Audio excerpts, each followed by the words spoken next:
वेदांत शास्त्र म्हणजे नक्की काय याचा थोडासा आपण विचार करूयात. वेदांतो नाम उपनिषद प्रमाणम असं आपल्या ऋषीमुनींनी म्हटलेलं आहे.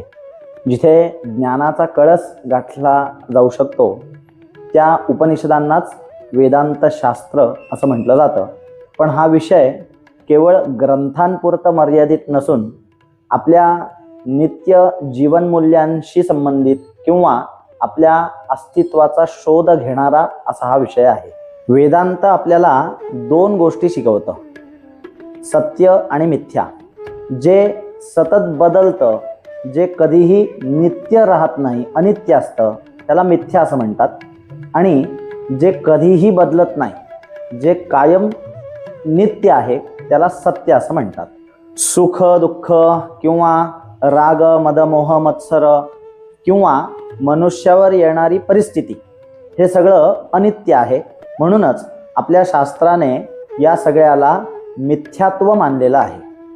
या उलट जे नित्य आहे, जे सत्य आहे ते म्हणजे अहम. अहम म्हणजे आपण स्वतः. पण आपण स्वतः म्हणजे नक्की कोण? तर आपला अंतरात्मा.